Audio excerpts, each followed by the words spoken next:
So last time we talked about your avoidance. This time I think we're going to talk about my control. But what got us thinking about that is the different faulty structures that we've had in our life, and the fact that we didn't know any better. We kept trying to fix the faulty structures instead of dismantle the faulty structures and build new ones.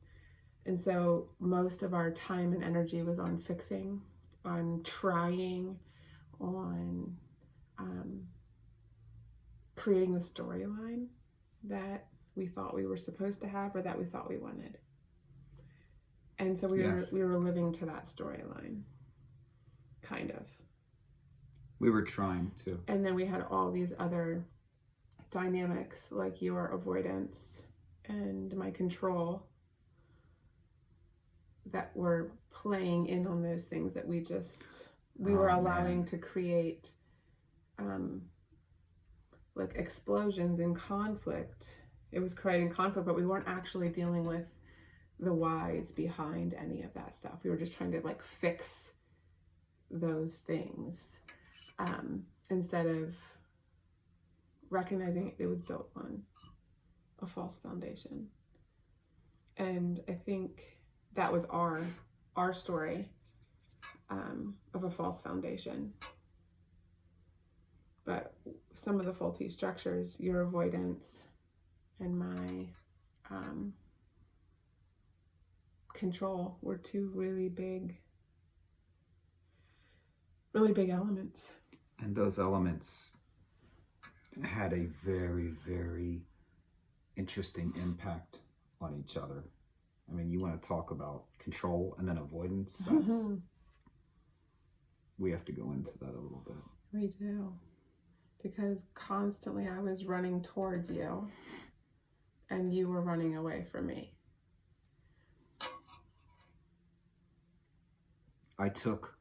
You wanted to communicate, you wanted to process, you wanted to work, and I just didn't want to deal with any of that. I was trying to exist, survive. And with my control, I would try to figure it all out. And so I think in hindsight, what we've realized is that when I was trying, like you can say now that I was trying to help and trying to work forward. But at the time, it felt like I was attacking. It felt like you took it personal. Yes. Even though I was saying, we need to fix this, you heard, you need to fix this because of my manner of communication or my intensity of communication.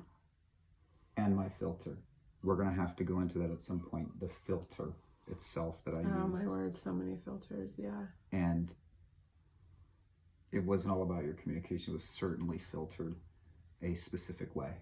It's so interesting that since we're not married, we see those filters now. Like the scales fell off our eyes, and we see all these dynamics, all these faulty structures, all these filters that I'm sure play into who we are as people, but the dynamic in our relationship, whatever this is, they're just not present anymore.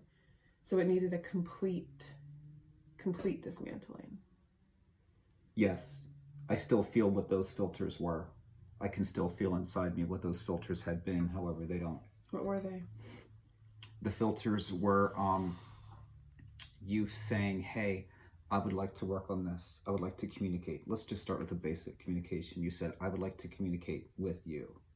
The filter said, I want to communicate at you.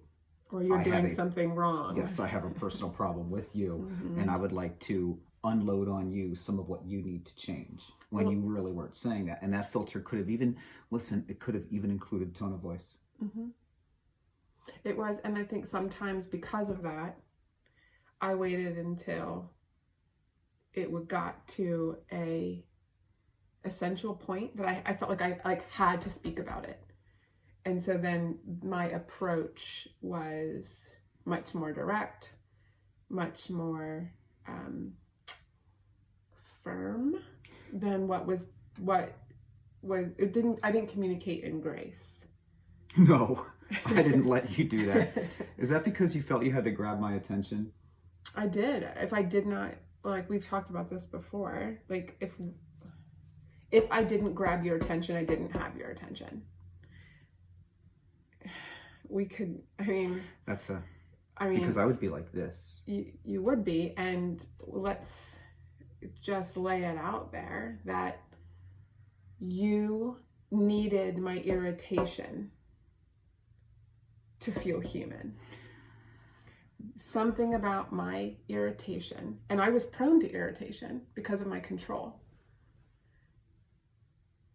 Something about my irritation, something about my popping off, something about, I'm even going to say, my rage, my horrible, embarrassing, loud histrionics was feeding some part of you. Yes.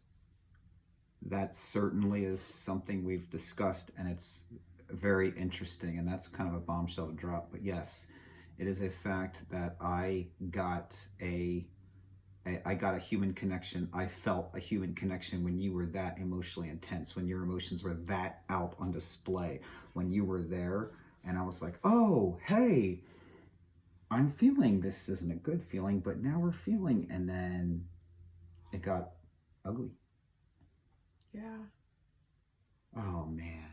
So then that's where you would say all the things that were in your head for avoidance, and that's where I would then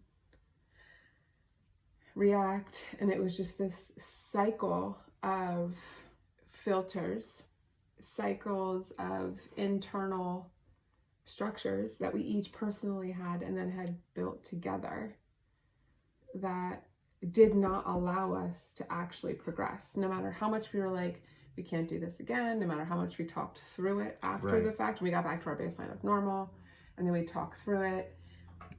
It didn't matter because we were not dealing with the foundation. We weren't dealing with those underlying belief systems. Right. And I just want to add to the fact that the things I would tell you then or yell at you, those came through a filter too. The filter wasn't just on what I brought in. I would say things to you that were totally out of left field, like you are a certain way, and it would come from a place that I didn't necessarily feel, but I hit. Yeah, I'd be like, you're always right. I'm always wrong. What's up? And that was filter dominated. Mm-hmm.